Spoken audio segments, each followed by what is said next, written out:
I want to talk about Ben GETHI, but what I know about him is just too many, and I don't know where to start and where to end. And if I don't follow a proper sequence, you understand. I'll try to say as much about him as possible. But let me start with the bit that many Kenyans would want to hear. Ben GETHI had a history with JM Karaoke, which I'll tell immediately after I say this. They were so close as friends and people from the same place. Remember, JM Karaoke was originally from Nyeri. It is only that he migrated to Nyandarua. So they went to the same school and they were close friends. So according to what I was told, is that JM Karaoke was supposed to meet up a place with the people, a former Nyati house, which was called Kingsway House. They were supposed to meet, and JM Karaoke was supposed to be warned through threats that he should go slow. So the person who was given the duty to take JM to Kingsway House, or if I can say the old Nyati house, was Ben GETHI. I'm aware Ben GETHI went to JM's place. Even there was a time when the meeting was supposed to be there, and he met one of the Mrs. JMs who told Ben GETHI that JM was feeling unwell, and she was shocked when Ben GETHI doubted it, and she had to take him up to it was a two-story house. So she had to take Ben GETHI to the upper rooms where the bedroom was, to see with his own eyes that JM was not feeling well. She was even shocked because since their youth, and they rose up, Nani was head of the GSU, Ben GETHI. None has ever visited the other's bedroom, but GETHI had insisted on personally seeing JM Karaoke, and when he saw JM was sick, he went and told those people to postpone and go to another date. On the day when JM Karaoke was killed, there is this house that nowadays is called Daikona on Oleodume Road. That is the place where JM slept for the last day on earth. The house, those who may have visited Mwenge House during the 2002 general election, that was JM Karaoke's house. That is the last house he was in before he died. So they left, but as they left, JM was reluctant to go. He was reluctant because he was going to meet bad people. But Ben GETHI was called Benjamin. Ben GETHI was sure that it was just a small threat and everything would be okay. So they left, and Ben GETHI, while at Oleodume Road, promised GETHI to give him a GSU gun. That is why they did not go straight. They did not go straight to Kingsway House. They went to Hilton Hotel. Ben GETHI talked to the Armory. He talked to the Armory at GSU, telling them to bring a service pistol.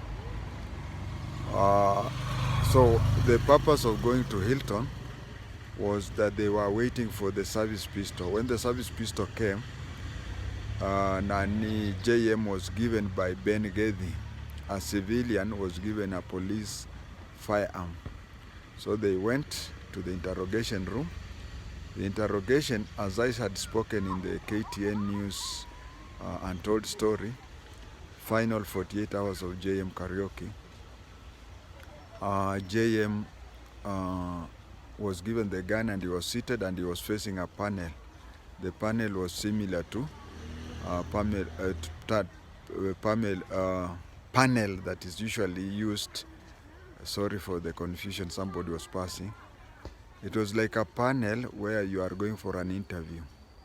So he was being talked to. You know, two clever people cannot stay together, but two foolish people can stay together. So JM was speedy, and Wanyweke Thuku, Kenyatta's police reservist, was also. So the police reservist hit JM on the face and the two teeth came out. When the two teeth came out, JM tried to shoot him, but GETHI, who was seated to his right, and the only person who knew that JM had a gun, was very fast to shoot him at the hand. When he shot him, he knew that JM without teeth, and he knew that JM with a broken hand and muongeleaji sana, he would disclose what happened. So that is when the decision was made to kill him. JM and Benjamin GETHI both went to the same school, same primary school in Nyeri, so they knew each other. Ben GETHI then joined the police as a cadet inspector. So when he joined the police as a cadet inspector, he was stationed at the police headquarters. My father, he was the same.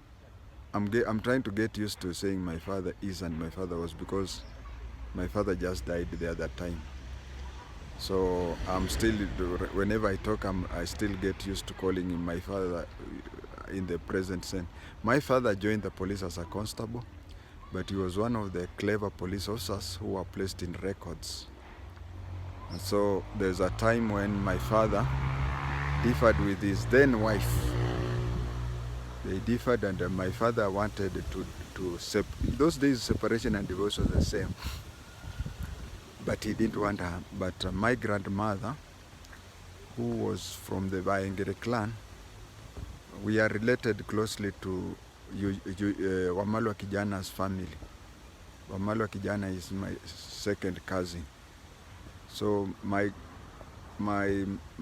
grandmother, who was from the Vaengere clan, stuck with my stepmother.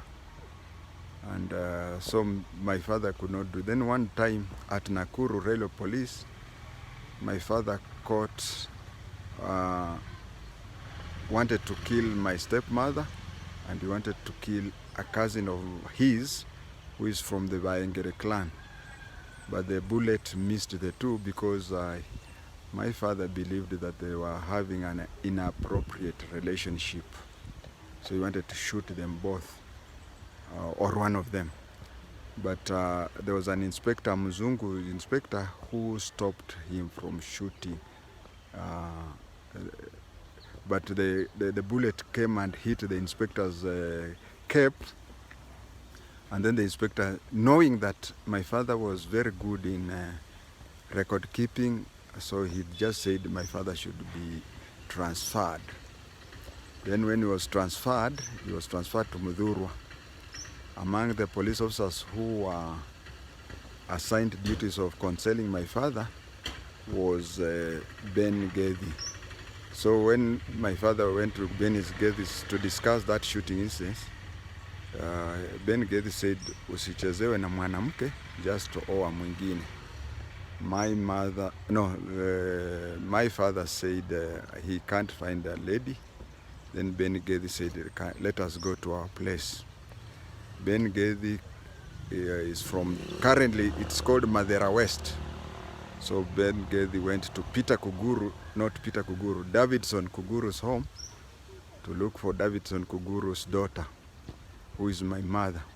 Now my mother was not a daughter to Kuguru, but Kuguru brought up my mother. So Waswahili wanasema mshenga. He's the mshenga for my two parents. And they knew each other. Ben Gedhi and my father knew each other during the time when my father used to work first in Nanyuki Railway Police, and then later my father was transferred to Mukurweini Police Station. So when my father would leave Western to go to his station, he used to pass through police headquarters, and he would be sent by Ben Gedhi to the Madeira home. And that is how they became close. And when they were close and my father said he was unable to find a lady, then Ben Gedhi told him, let me go and introduce you to a prominent family. Ben Gedhi used to think that my mother was a daughter to Davidson Kuguru.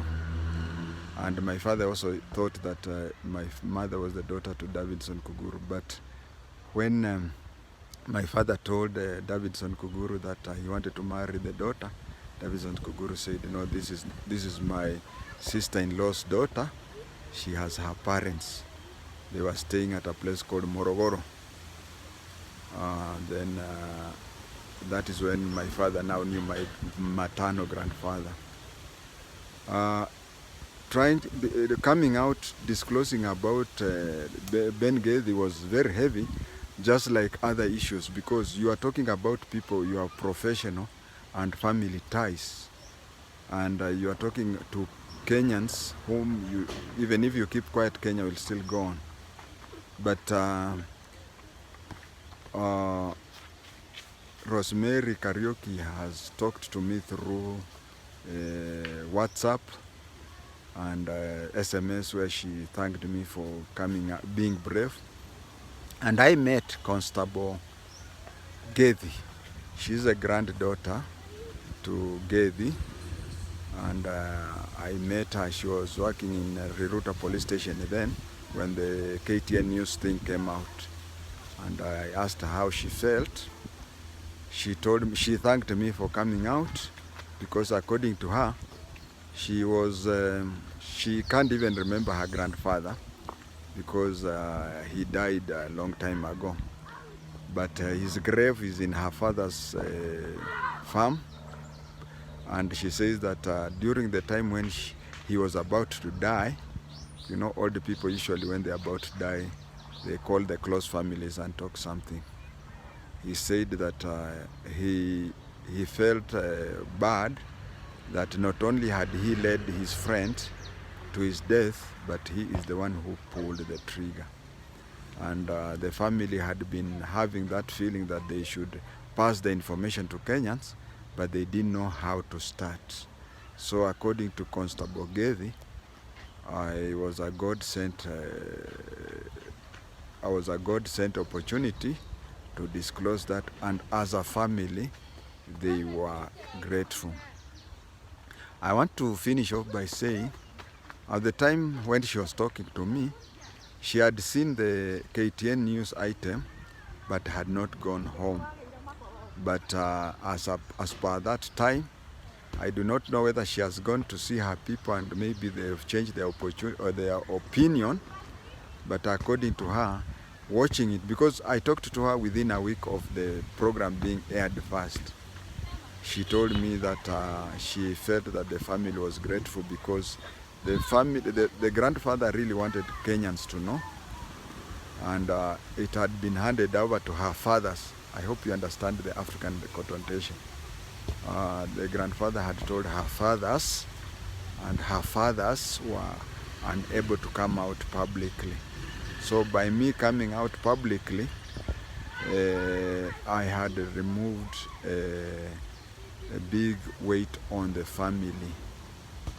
With that, viewers, we come to an end of Ben Gedhi as I knew him, or as how he is connected to me.